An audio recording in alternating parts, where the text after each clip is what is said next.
sol, la, si, do. Now you have learned all the notes that can teach you the C scale or escala de do. You can start with do, re, mi, sol, la, si, and then back to do. And that's your starter scale. That's one of the main scales to start. And you have learned the first 7 basic notes on the guitarron. All the naturals that you need are now, you're ready to play in the key of do.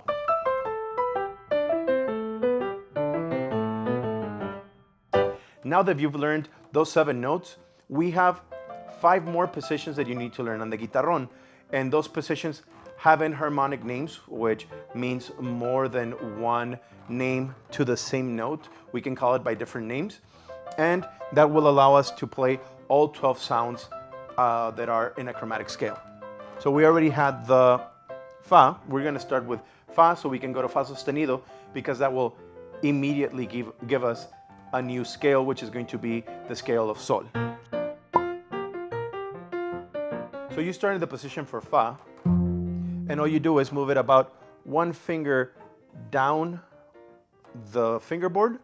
So you move it in this direction or towards your bridge.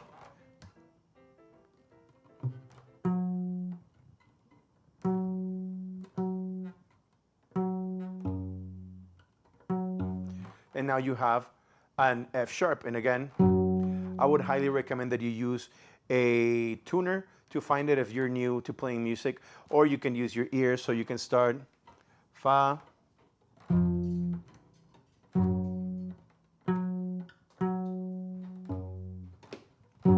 and then move your fingers to find that note, fa sostenido. So that new note automatically gives us the G scale, which is sol, la, si, do, re, mi.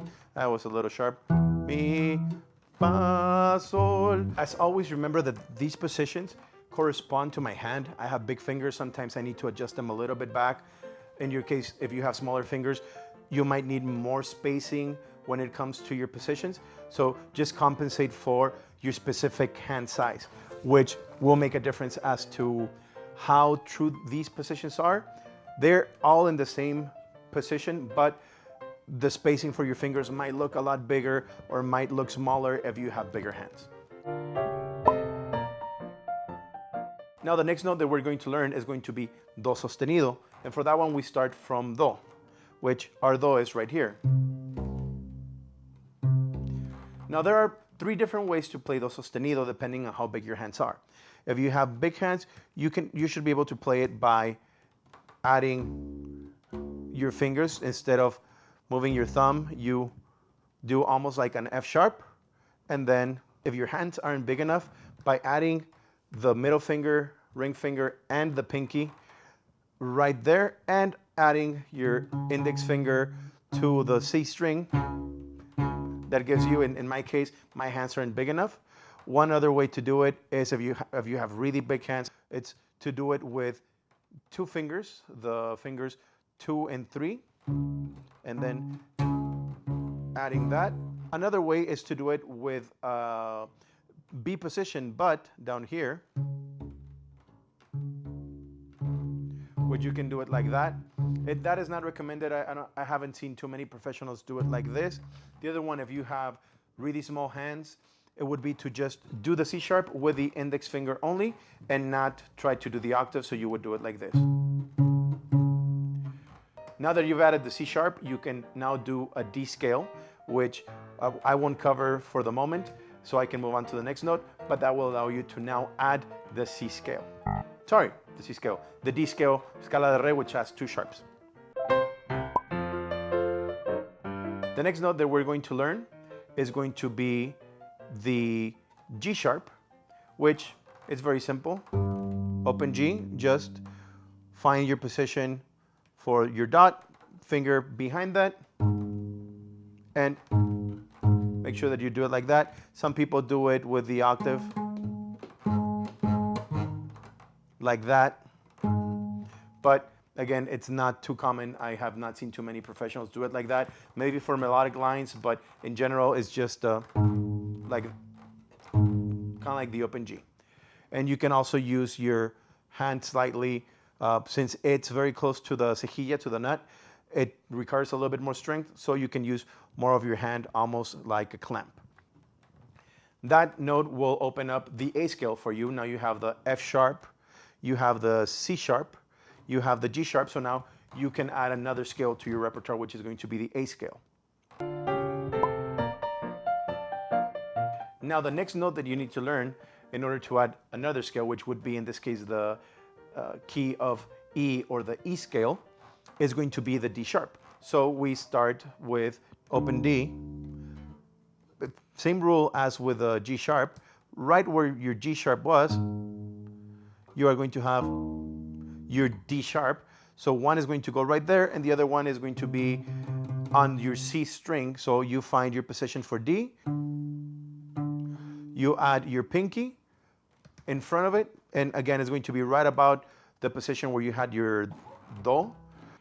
So you place your fingers, and this one is a little bit uncomfortable, so it will take a lot more practice. And that is your D sharp, or mi bemol, that's another name for this note. That will open the key of E for you, or the E scale.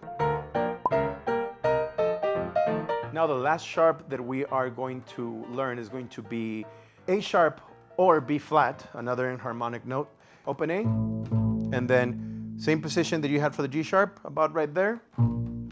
That's going to give you the B flat. And this one, or A sharp, this one you can use for the key of B, and also for the F scale, which has one flat. And that is all the 12 sounds that we have on the Guitarron.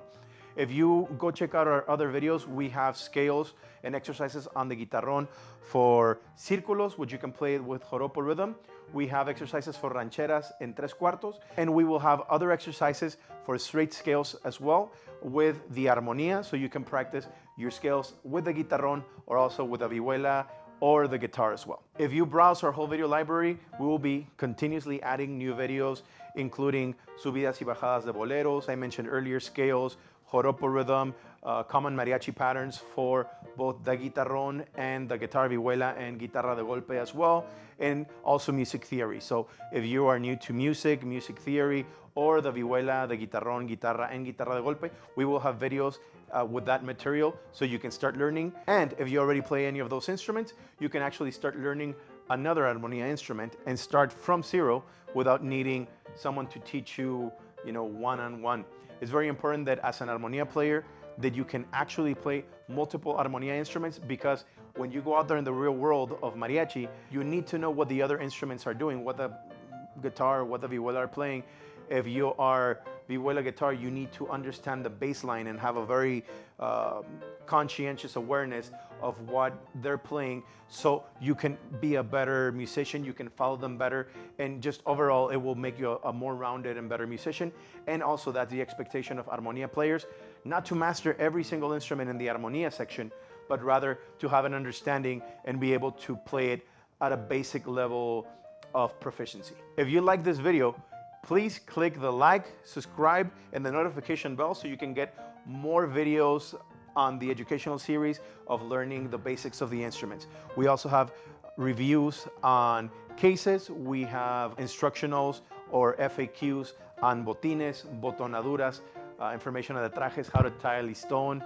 We are also working on a series of interviews. We recently did interviews with Zombie about his life and how he learned music, his background, and his musical trajectory. And we will be including new videos with other mariachi personalities and other mariachi teachers as well. If you have any suggestions for us about new videos that you would like for us to make, please leave a comment down below so we can start adding it to our rotation. And don't forget to share it with your friends.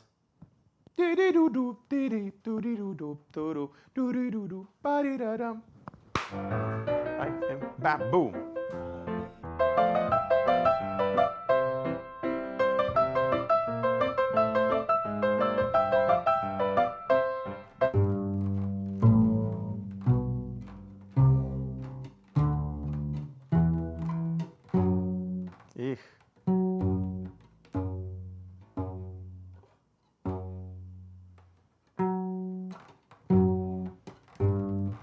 Now, hold on, let me tune.